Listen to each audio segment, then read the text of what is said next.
eu tenho contato com eles, eu estou em torno ali de 12 anos, 12 para 13 anos. Sim.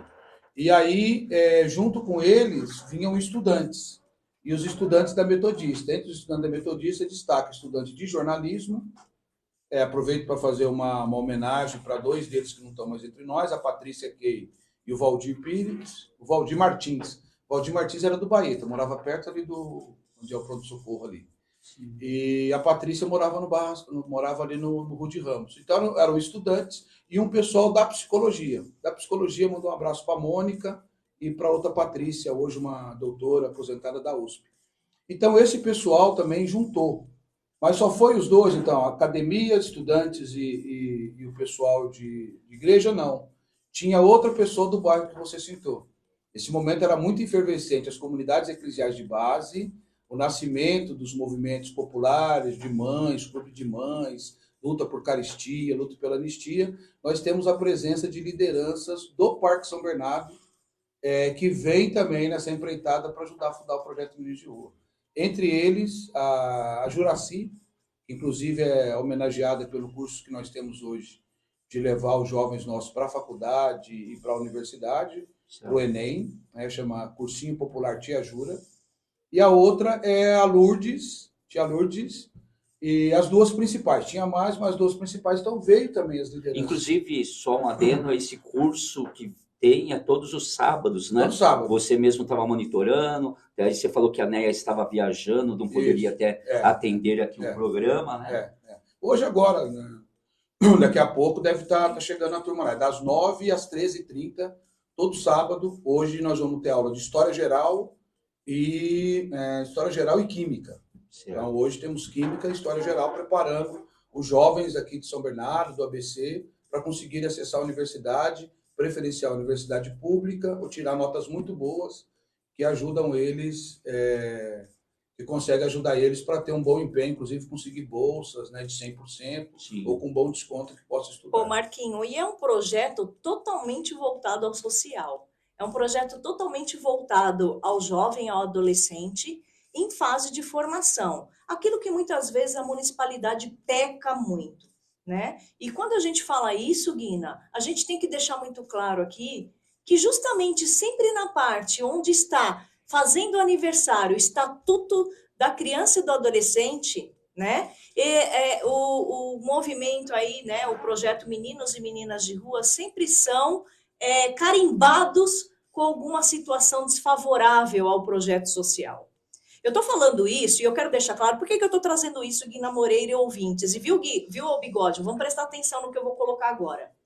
No ano de 2020, o projeto ao qual o Marquinho está colocando e já atua há muito tempo, desde 1983, esse projeto é constituído, a gente começa a observar o seguinte, que eles vêm sofrendo represárias, né, em relação ao projeto com destituição pela municipalidade. E isso é muito ruim. Então, vamos lá, só para vocês entenderem, porque quem não conhece ainda passa a conhecer agora, que lá em 2020, olha o que aconteceu. Então, existe uma matéria, estou colocando uma matéria, vocês podem buscar aí, na neca.org.br, projeto Meninos e Meninas de Rua. Estou fazendo só se parecer, Marquinhos, para os nossos ouvintes entenderem.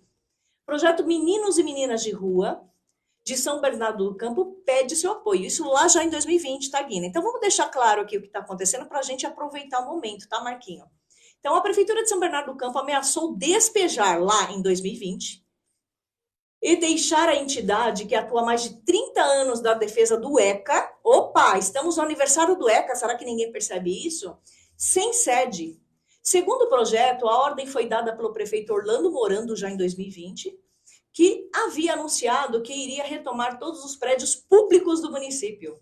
A entidade atua desde 1983 na defesa dos direitos das crianças e dos adolescentes e foi uma das organizações à frente do Movimento Nacional de Meninos e Meninas de Rua, com forte participação na criação do ECA e nas mobilizações para inserir os direitos da criança e adolescente na Constituição Federal e Estadual de São Paulo e na Lei Orgânica de São Bernardo do Campo. O projeto Meninos e Meninas de Rua divulgou em suas redes sociais lá, presta bem atenção, nas mesmas datas de agora, no dia 23 de julho de 2020. Então é bacana a gente trazer isso à tona, Marquinhos, porque você vai falar sobre isso ainda, né?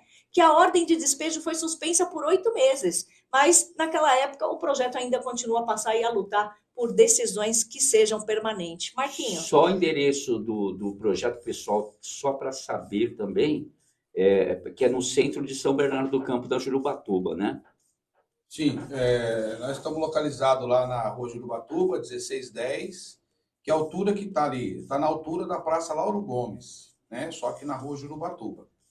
E nós estamos lá desde 1989, né? Na gestão do prefeito, né? O saudoso Maurício Soares, né? Então, nós fomos para lá, aquele local ali era um bem público usado para fins privados.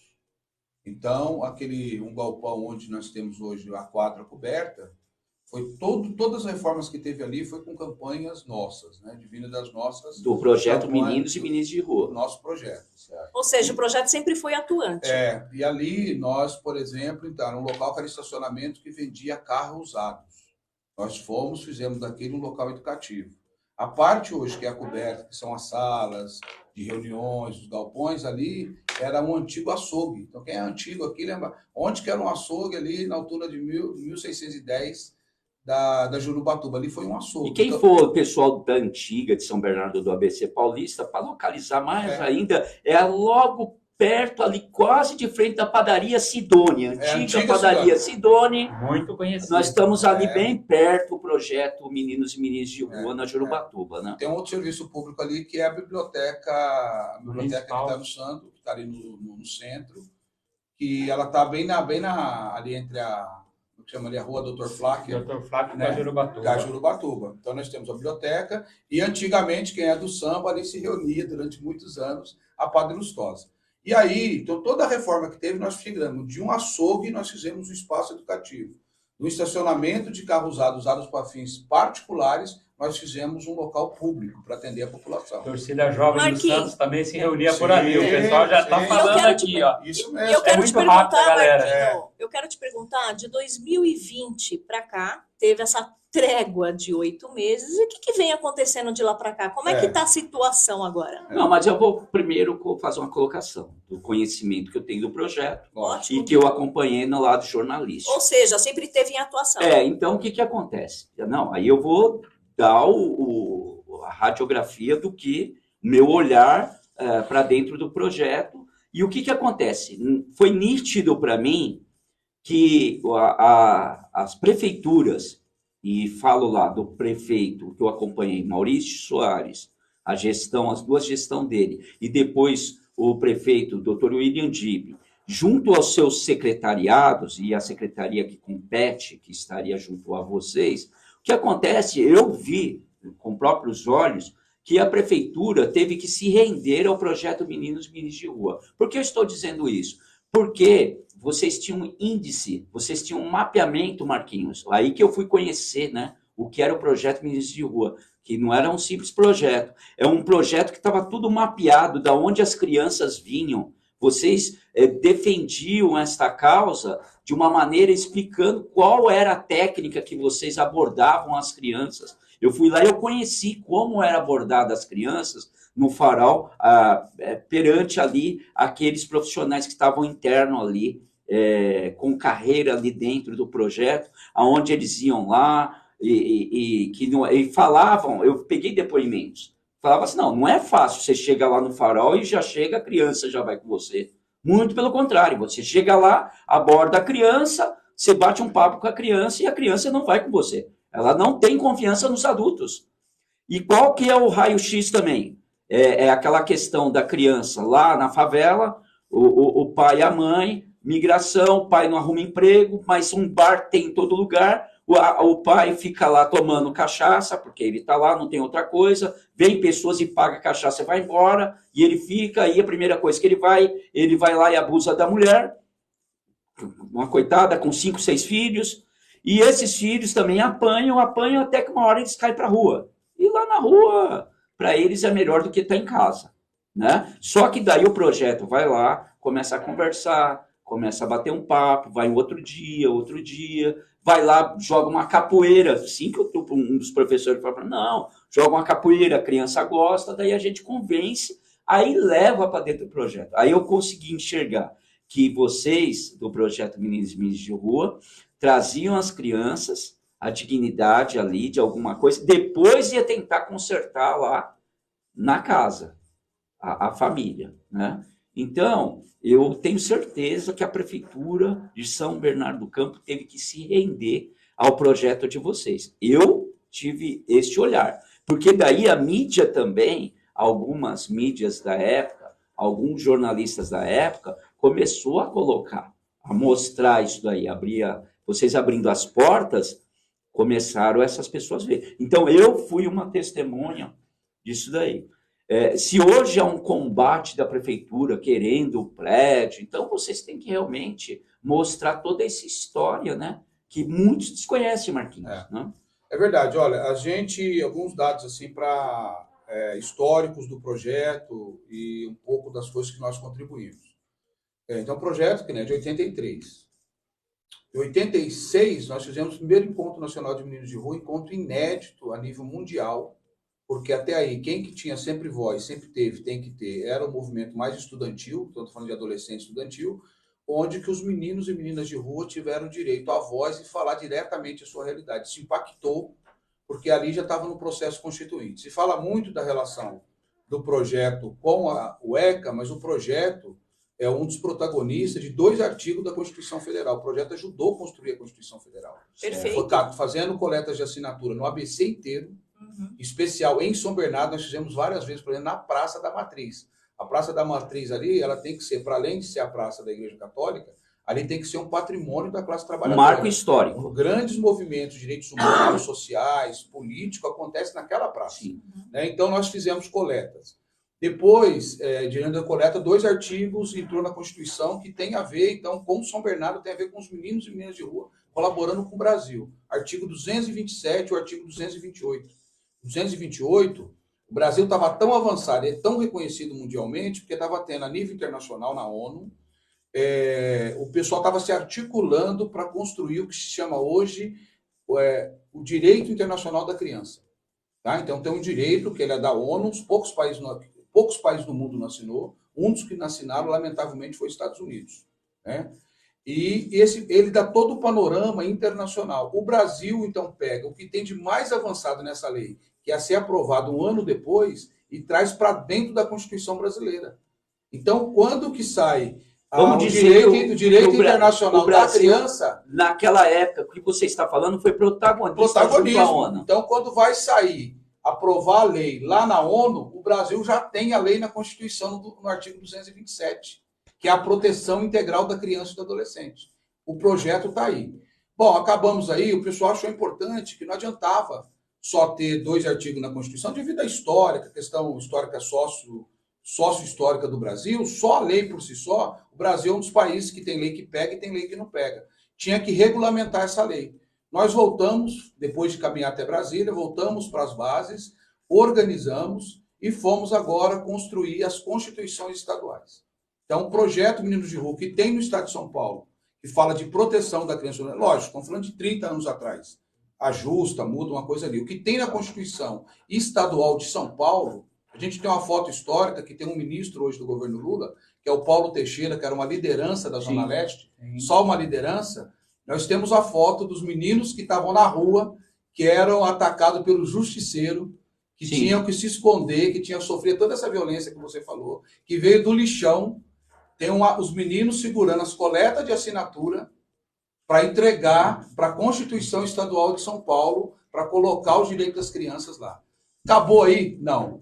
Aí tem a Lei Orgânica de São Bernardo do Campo. O projeto mobiliza os vereadores, mobiliza os movimentos, as entidades que trabalham com criança, faz também tudo de caráter popular. Faz coleta de assinatura, vai fazer lobby na Câmara Municipal para a construção da Lei Orgânica do município de São Bernardo pós-Constituição Federal. Então, essa é uma das poucas contribuições. Qualquer criança de São Bernardo que tem seus direitos, que está na lei de São Bernardo, se for lá atrás, está no DNA a participação popular dos meninos e meninas de rua. Aí, mais que isso, Guina, nós fizemos isso, depois aí nós temos que desdobrar isso, então tem que regulamentar. Não adianta só ter 2 artigos lá. Nós vamos para criar o Estatuto da Criança e Adolescente. Os meninos estão na Praça da Sé, Godinho? lotada a Praça da Sé de crianças, fazendo atividades socioculturais e tal. E aí um grupo de meninos ali em frente à Praça da Sé fica a Pastoral do Menor. A Pastoral do Menor tem uma importância muito grande aqui na região e no Brasil nesse momento histórico. Um grupo de meninos sobem e ele está aprovando lá em Brasília, está aprovando a Constituição, os artigos, né, do Estatuto. Da Constituição. Os meninos vão na praça, ligam, na época o telefone, não tinha celular, um deputado de São Paulo, o finado Plínio de Arruda Sampaio, ele pega o telefone, coloca naqueles telefones, coloca naqueles no microfone que tem lá no Senado não, no Congresso, sim, abre o Congresso e os meninos de rua do Brasil, da Praça da Sé, fala para todos os deputados constituintes que eles gostariam de ter direitos como todos os outros têm na Constituição brasileira. Depois nós ocupamos o Congresso em 89, falando, queremos o Estatuto. Tem um episódio até interessante, que nós conversamos bastante, na época com a deputada do Rio de Janeiro, a Benedita da Silva, que nos ajudou. Nós atrasamos, porque eram muitas crianças, mais de 1.000 crianças, um grupo grande aqui de São Bernardo, e atrasamos para entrar lá no Congresso, Bigodinho. E aí é o seguinte, quando o pessoal chega, está fechado. Aí o pessoal lá da segurança fala, olha, não dá para entrar mais, porque o horário aqui não dá para entrar. E uma liderança nossa falou assim, Flávia, não dá para entrar? Fala com os meninos aí. Nós temos uma foto disso. Fala com os meninos aí. Aí, quando faz isso, os meninos pegam, entra, abre a porta, entra para dentro do Congresso, vai lá onde que está as cadeiras dos deputados, senta todo nas cadeiras, sobe na arquibancada onde o pessoal acompanha as votações, lota aquilo ali, coloca suas faixas. Um grupo dos meninos senta na onde que senta a mesa diretora do Congresso Nacional e eles simbolicamente falam, o Congresso Nacional, nesse momento, está aberto. E vou passar a voz para fulano de tal.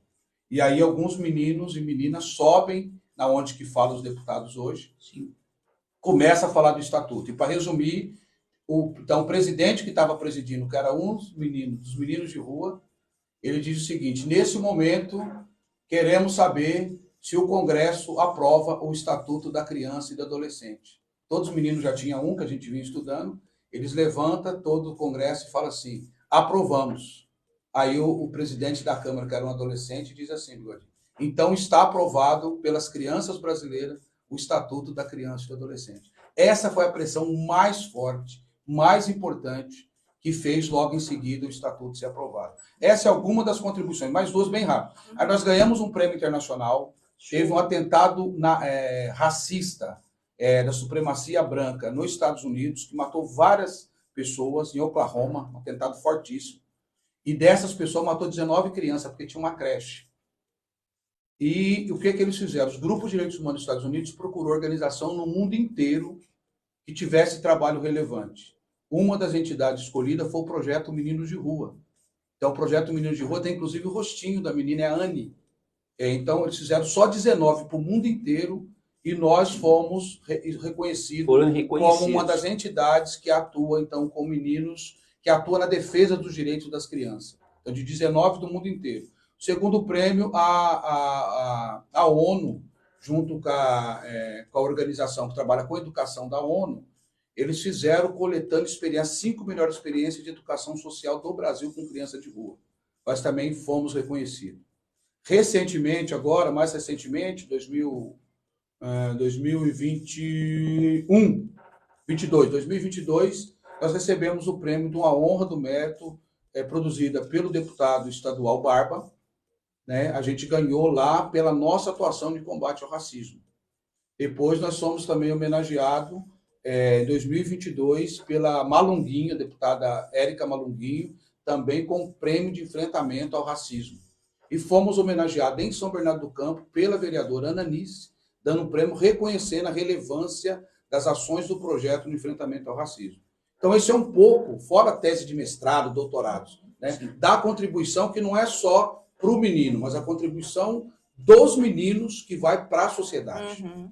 Agora, só para dizer aqui que nós estamos aqui pela Rádio Paraty FM, frequência modulada 87,5 MHz, com o programa Prem Comunicação. Estamos aqui em nome de CC Logística, Sindicato dos Metalúrgicos do ABC. Sindicalize-se. E o Reviva Home é com H em Bigodinho. Reviva Home com H. Estamos aqui com o programa Prem Comunicação. Bistrô do Assis, aquela deliciosa feijoada, hoje, neste sábado, como também os restaurantes La Gábia, tá bom? Bistrô do Assis, no bairro Baeta Neves, na Jacinto Tognato, e os restaurantes La Gábia, agora Doutor Baeta Neves, todo reformado, e também na Avenida Armando Ítalo 7. Eu estou aqui com os mediadores, Marquinhos, Flávia Ciarito, e também o José Roberto Bigodinho Vox, afiados. E o Bigodinho Vox está aqui a fim de fazer muitas perguntas, mas ele faz a primeira pergunta do programa, por favor, Bigode. Bom, vamos tentar fazer um link com quem está ouvindo a gente.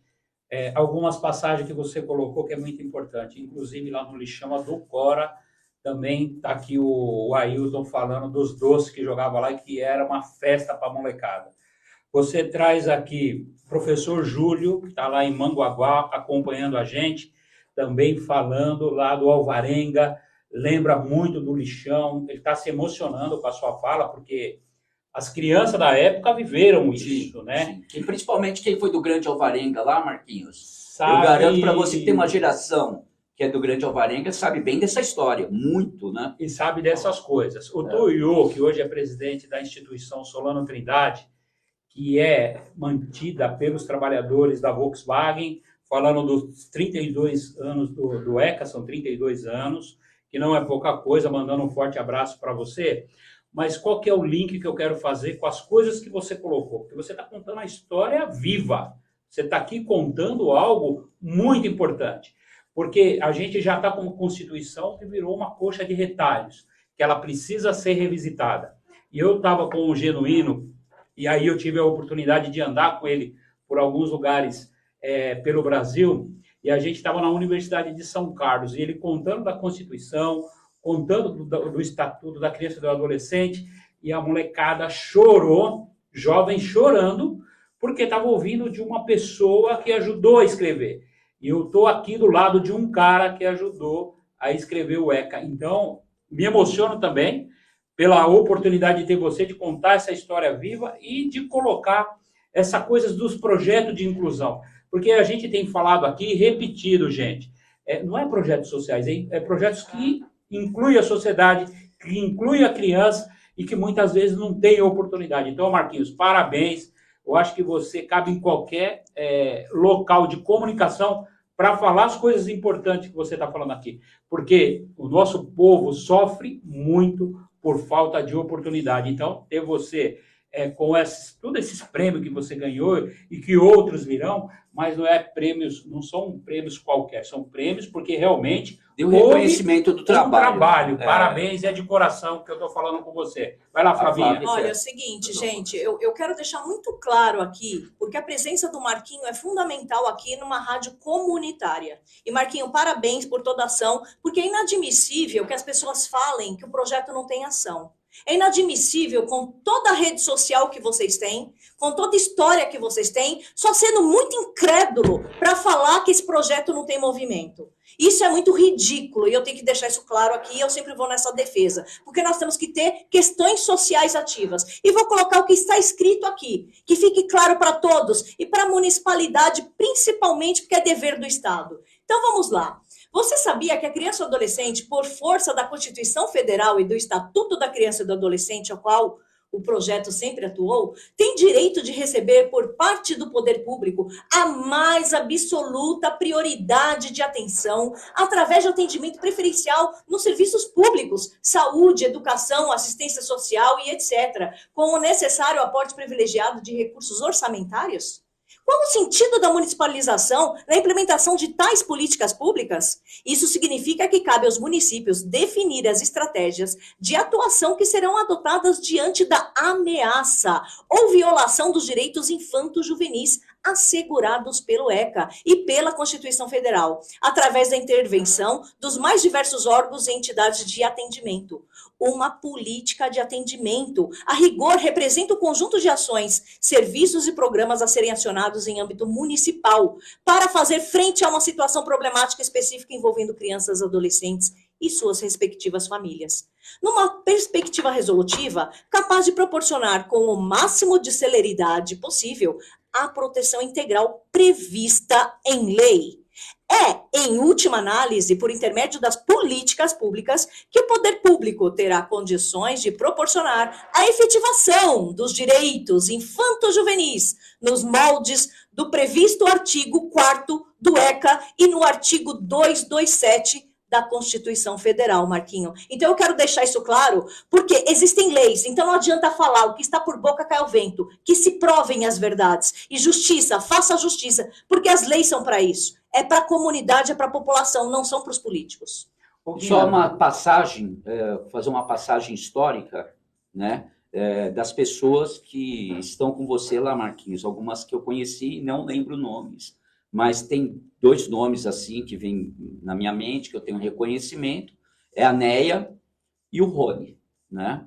E recentemente eu vi o Rony de longe e não tive a oportunidade de conversar com ele. Ele estava no sindicato ensinando crianças lá. Solano Trindade, isso mesmo, aquele dia. E aí eu não tive a oportunidade de cumprimentá-lo, né? Mas a passagem com o Rony é que na época eu acabei fazendo um troféu que chamava Troféu Livre. E eu contemplei o projeto Meninos e Meninas de Rua devido ao esforço do projeto em tantas coisas, mas o projeto lançou um CD com as crianças que compuseram, né, as letras e fizeram um CD. E esse CD foi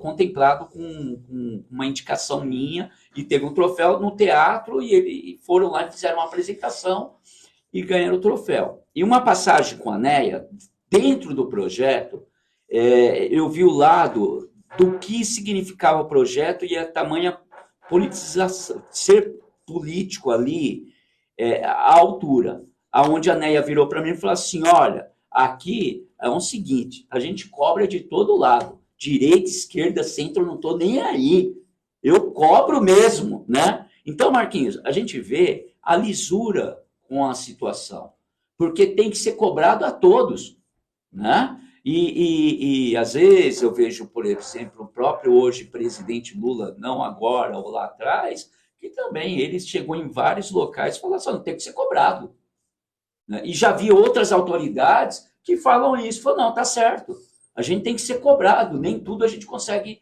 enxergar. Agora, vocês, como projeto constituído, assim, eu acho que vocês não têm que provar nada para ninguém. Mas, Marquinhos, quando vem essas questões entre aspas, o poder público querendo tirar vocês dos locais, isso é uma coisa que é uma constância, né?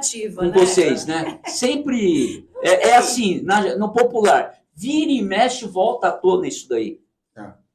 A primeira coisa Marquinhos, da fala... Deixa eu reforçar a movimentação que teve aqui no estúdio, Pode. porque a gente está ao vivo no Facebook, página Bigodinho Vox, o Marquinhos está aqui do lado, a gente teve uma movimentação que umas 2 vezes a internet caiu, gente, mas vai lá no Facebook, curta, comenta e compartilha. Vai lá, Marquinhos. Marquinhos, antes de você, por favor, colocar, só quero colocar quem está uma pessoa importante aqui que está falando e quer te parabenizar. A Yara Bento, ela coloca bom dia a todos, Flávia Bigode, Guina e hoje ela tem um cargo na LESP, é isso? Ela está falando assim, apesar de oportuno ouvir a Paraty e as colocações do Marquinhos, do projeto Meninos e Meninas de Rua, é importante que a sociedade civil se mobilize com o fascismo higienista presente em São Bernardo do Campo. Eu, Yara Bento, hoje coordenadora do SS Racismo, a LESP, estou junto em defesa do projeto Meninos e Meninas de Rua do ECA e das crianças e adolescentes. Parabéns por dar voz às crianças, adolescentes e à classe trabalhadora. Fica à vontade, Marquinhos. Obrigado. Primeiro, Bigodinho, o povo aí da Alvarenga. Tinha uma outra coisa lá que eu não comentei, mas a turma vai lembrar. Boa. O Orquídeas tinha um mangueirão. Sim, eu lembro do mangueirão. E o mangueirão do Orquídeas, com meus irmãos menores, Gui. Só para mangueirão, mangueirão é um local onde que a cria que dos faz porcos, cria de porcos, né? De né? forma em grande quantidade. E meus irmãos pequenos nunca ficaram sem Danone, porque toda terça-feira ia jogar Danone no mangueirão, que era Danone que estava vencido. Sim. E o povo da Alvarenga ia, e eu ia lá com a sacolinha, pegar Danone para a semana inteira para meus irmãos. Sim. Então, é história, né? É muita história, né? Então, É a história que mexe. E aí a gente pegava, então, quem foi daquela época, hoje não tem lá, não tem nem vestígio disso mais, mas ali alimentou Alvarenga, gente do Fabrício, gente do Grande Alvarenga, toda aquela região ali, a gente chamava na época Morro do Piolho, todo mundo ia para lá, fazia fila, e a gente disputava os Danones vencidos com os porcos. Sim. Porque porco é agressivo, né? Então jogava ali, a gente entrava no meio dos porcos. Sim. Ali para tirar os Danones, e aí o povo do Alvarenga vai lembrar disso. Eu vou dar um salto agora, um pouco já nessa questão final, e aí, essa questão final nossa, de colocar um pouco o cenário como que está. Claro.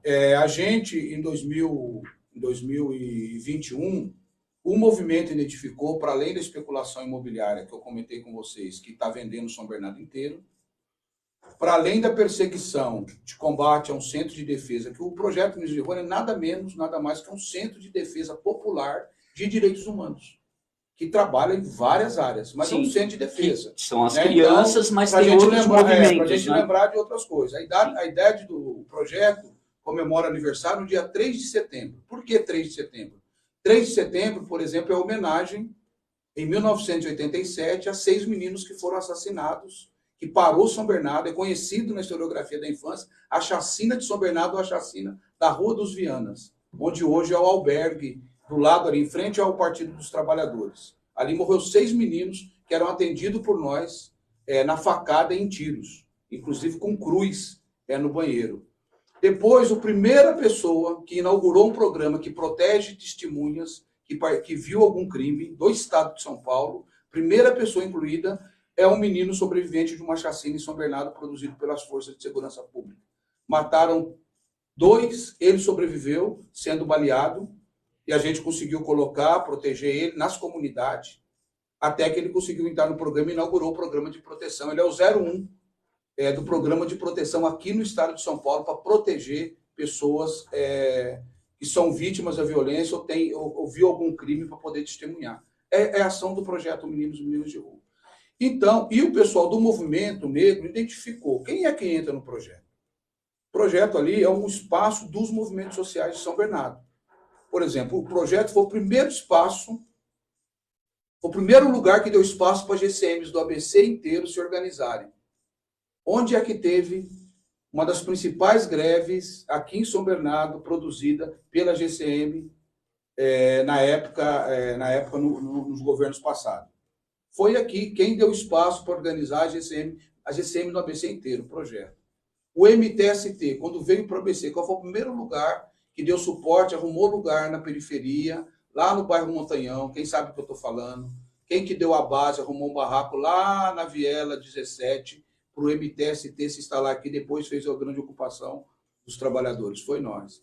Onde que tem uma resistência feroz hoje, né, contra o Orlando Morano da Batalha da Matrix? Da onde que saem os meninos da Batalha da Matrix? Sai do Fórum de Cultura, o Fórum de Cultura lá de São Bernardo, que é o sarau do Fórum, que os meninos saem dali, né, lideranças novas, e falam que eles têm que fazer arte e cultura na praça pública, o direito à cidade. E eles têm um marco histórico, que é toda essa história da Igreja Matriz, que vem com muitos anos, e que, de certa forma, querem tirar o movimento de lá de todos os jeitos, levar lá para a Praça do Maróstica, por exemplo, que é a praça de skate, mas esses jovens estão resistindo, eles continuam e cada vez um movimento muito forte lá, né? É o direito à cidade. Aí depois você tem a resistência, tem derrubado de mais de 500 moradias em São Bernardo, por notificação, sem direito de defesa, uma ação administrativa do prefeito Orlando Morano. Onde que ele encontrou a maior resistência organizada até agora? No bairro Montanhão. O que é o bairro Montanhão? O bairro Montanhão foi lugar do núcleo de base do projeto Meninos de Rua, chamado Dandara. Nós ajudamos a construir a sede, com participação das famílias, e nós trabalhando de final de semana voluntariamente a sede lá do bairro Cafezais. Hoje é tocado por outros companheiros de luta, mas lá é o local de maior resistência que Orlando Morano encontrou quando foi... Nós estamos identificar, mapear da cidade, ali perto de Jardim Silvina, Vila São José, ali, né? Um pouquinho para frente da empresa de ônibus.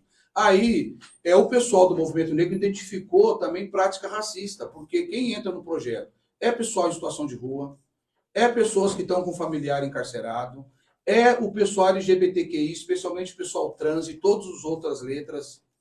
Ali tem reuniões, né, do movimento negro, ali tem reunião do movimento de mulher, ali tem reunião do movimento LGBTQI, ali tem várias atividades.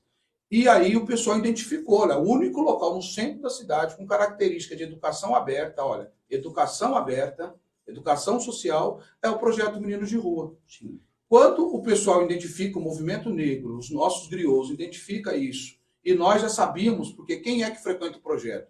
80% de quem frequenta a nossa base é pessoas negras. São Bernardo tem 30% da população negra, mas no projeto isso sobe para 70%, 80% das pessoas que são atendidas pelo projeto. Depois nós identificamos também quem é a diretoria do projeto. A diretoria do projeto é só de negros e negras.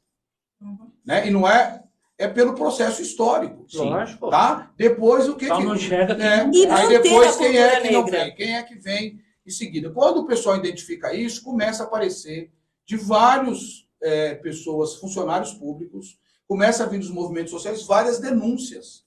Nós juntamos tudo isso, virou uma peça jurídica. Nós denunciamos em 2022 o Orlando Morando no Ministério Público de São Bernardo por prática de racismo institucional. Depois que nós fizemos isso, já tem mais de 40 outros pontos que foram levantados, considerados de prática de racismo. Porque o racismo ele tem aquela questão da higienização, que é um movimento eugenista. Quem fecha uma casa AA, associação AA, de NA ou de AA, é uma das melhores experiências no mundo inteiro. Quem fecha? Por quê? Então, quem usa Associação bebida, Brasileira dos Alcoólicos. quem usa bebida, esse tipo de gente tem que ser purificado, tem que ser limpado, tem que ser higienizado, não pode ter suporte. Sim. Quem tem no centro da cidade que vai atender travestis, vai ter no seu símbolo bandeira vermelha, vai ter espaço para as pessoas participarem, construir lugar para morador de periferia poder falar, ajudar, articular. Esse tipo de coisa não pode. Não pode, porque o local dessa população não é participar. O local dessa população é servir, é ser submisso. Então, começa esses valores. O local que é conduzido por um menino, foi menino de rua, foi mais de 30 vezes da FEBEM, preso na FEBEM, que comeu coisa no lixão, que teve o pai assassinado. Meu pai foi vítima da violência urbana. Fui criado só pela minha mãe. Meu irmão mais novo estava com 8 meses na barriga da minha mãe quando meu pai foi morto por tiro. Como é que um cara desse pode tentar virar liderança ou conduzir projeto que trabalha? Olha a cor, olha de onde que vem esse pessoal. Tem pouca escolaridade, são gente que estão desempregados, no subemprego. E começa a identificar, não só isso, aí a gente começa a identificar. Na educação, tinha um projeto que vinha sendo desenvolvido de implementação do quê? Estudar a história da África. Estudar a história da África é bom para quem? É bom para o povo brasileiro. Porque se você não entende isso, você não consegue entender profundamente a contradição e a cultura brasileira. Porque você fala que o povo que não veio da África é filho de escravo, não são filhos de escravo, são filhos de reis e rainhas. As maiores produções, grandes produções da humanidade é produzida na África. Foi e é. Então, se a gente não conhece isso, o professor não tem instrumento, a professora não tem conteúdo pedagógico para trabalhar com as crianças em sala de aula. E até os livros. Esse camarada veio... Os livros escolares aí vieram com uma história... Só dar esse corte. Aí ele vem e para com isso. Os professores estavam sendo remunerados, os professores estavam tendo benefício para fazer os cursos, se especializar, para atuar melhor na escola. Mas ele parou aí? Não. Ele pega também, estava sendo implementada a escola, estava tendo capoeira na escola para as crianças. Capoeira, além de falar da história, ela é arte marcial, ela é educação física, ela é você dominar espaço, ela tem musicalidade, ela tem ritos, e ela tem algo que é muito do brasileiro, né? Ela ajuda muito. Por exemplo, a capoeira não veio da África, a capoeira foi desenvolvida aqui pelos africanos. Disciplina. Ela veio desenvolvida, tem disciplina, tem variedades. Tem estudos na USP, em várias universidades sobre isso. Ele vem e corta, sem nenhuma avaliação técnica, e ele mantém judô, mantém karatê, mantém taekwondo. Ele pega também, tinha para as escolas municipais, você tinha, por exemplo, você tinha percussão. Percussão é musicalidade, é escuta, trabalhar em grupo, é disciplina, é ritmo, é coisa, instrumentos da cultura brasileira, certo? Que está aí colocado. Você vai para fora, os caras aqui negam. Mas chega para fora, o cara pergunta: você sabe sambar? Você é de qual escola de samba? Que time que é o seu de futebol? Sabe fazer caipirinha? É isso, é a identidade nacional. O cara para. Mas você fala assim, ele parou porque teve alguma variação técnica? Não teve nada.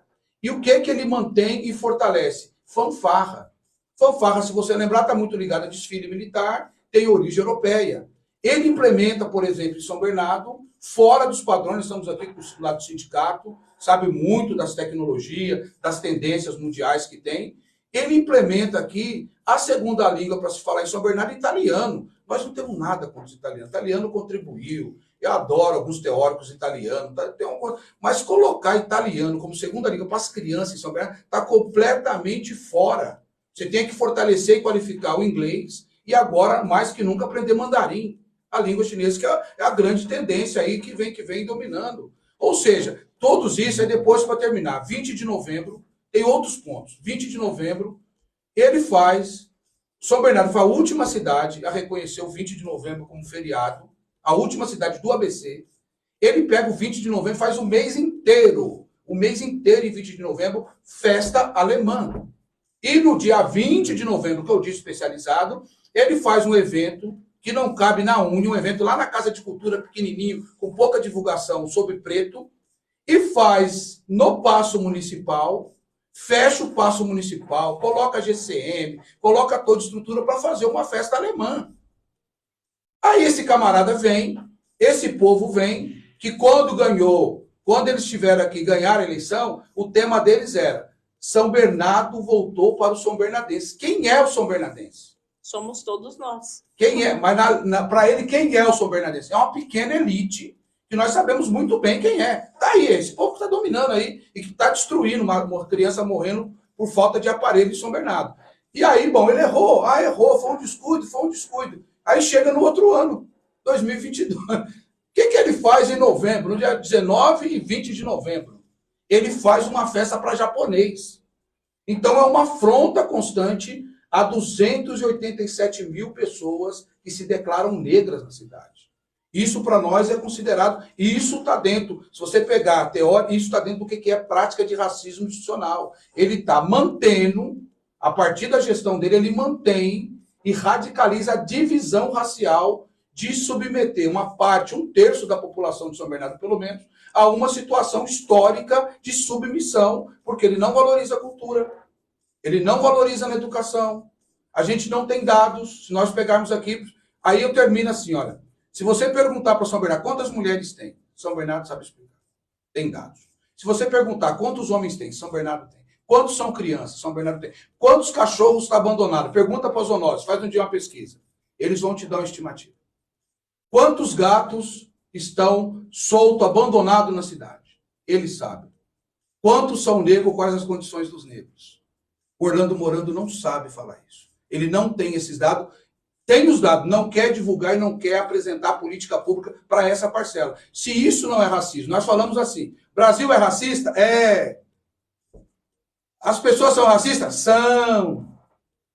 As instituições são racistas? São. Você é racista? Não. As entidades são racistas? Não. Então esconde. O racismo brasileiro ele é meloso.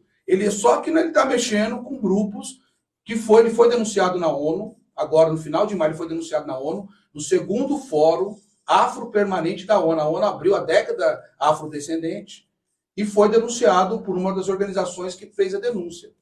Né? Até deu repercussão aqui na região. E qual que é a referência do pessoal a nível internacional, Bigodinho?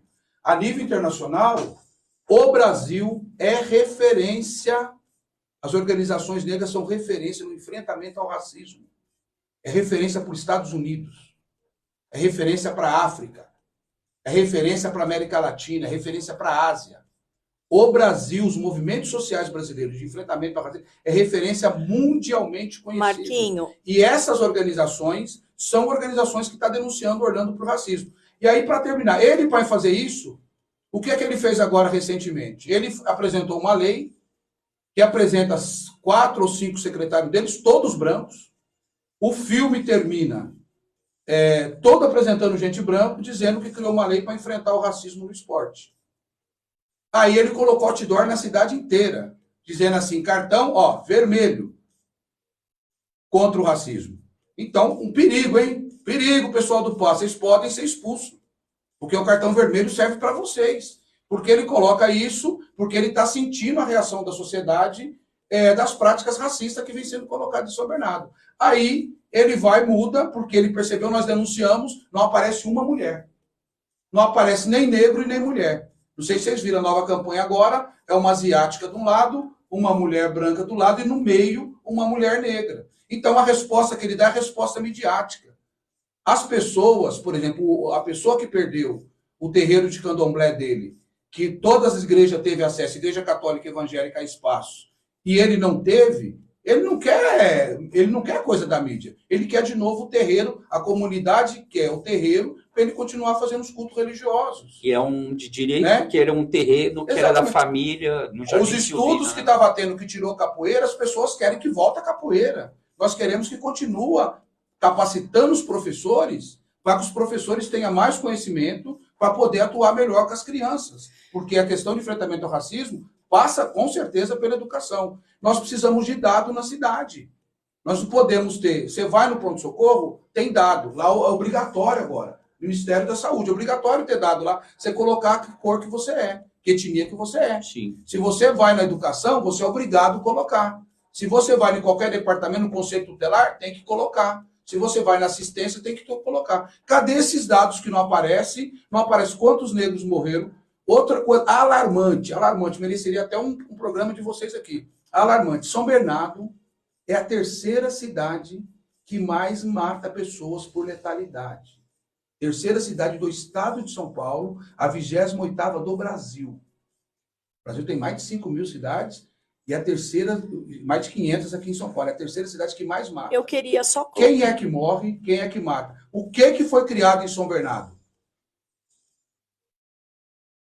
Fechou a casa de hip hop e criou GCM. Criou, na onde que era assistência social, comando de operações integrada. O resultado é a gente ter o São Bernardo como a terceira cidade que mais mata a pessoa pelas forças de segurança pública. Isso merece investigação.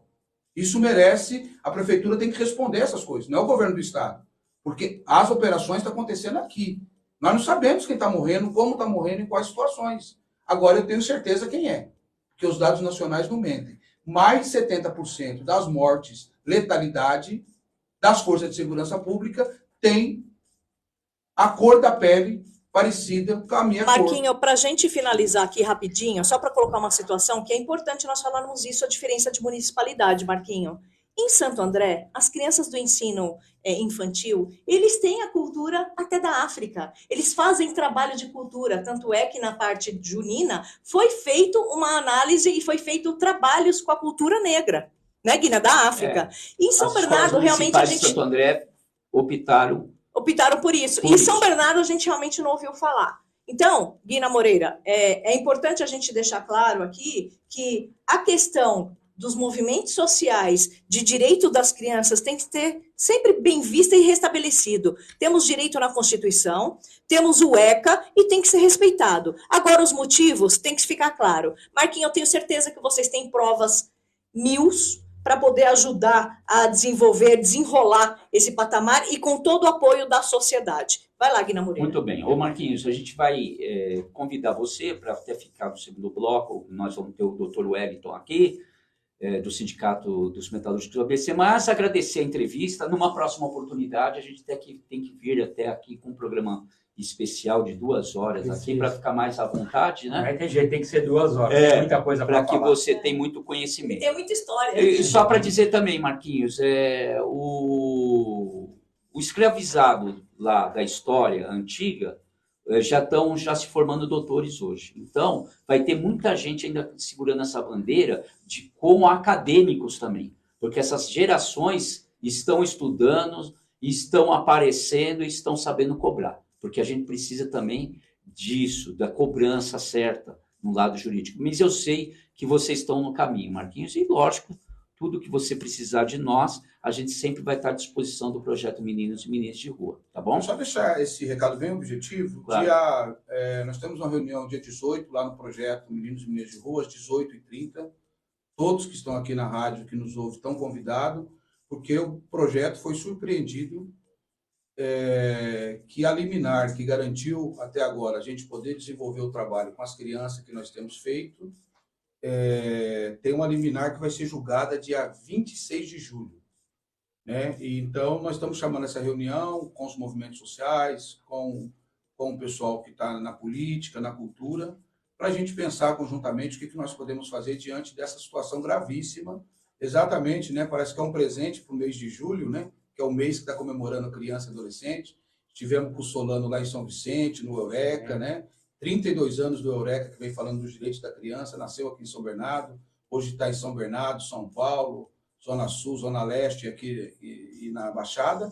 Então, nós estamos convidando, porque a gente foi surpreso com essa medida de julgamento, né, para o dia 26, ou seja, daqui a menos de... Hoje é dia 15, né? Hoje é 15? Hoje é 15. Hoje é 15, né? 15, 5, dá 20, daqui a 11 dias. Então, daqui a 11 dias vai ser julgado, e o julgamento pode... a gente não sabe, a gente acredita na justiça, mas nós vamos se organizar, vamos se preparar, queremos estar acompanhando passo a passo tudo isso. Então, isso nos cheira muito ruim, né? Se vem depois do julgamento, o que pode acontecer com os meninos e meninas de rua se volta aqui para a mão do prefeito tomar a decisão. Tá bom? Muito bem. Então, obrigado, um abraço, obrigado pela oportunidade. Muito bem, ó, vamos de apoio cultural e na sequência nós teremos o Dr. Wellington aqui, que é do Sindicato dos Metalúrgicos do ABC, vamos falar de muitas coisas boas também. Apoio cultural, já retornaremos. Tá, gente, voou. Mas é assim, né? Você Papo precisa bom.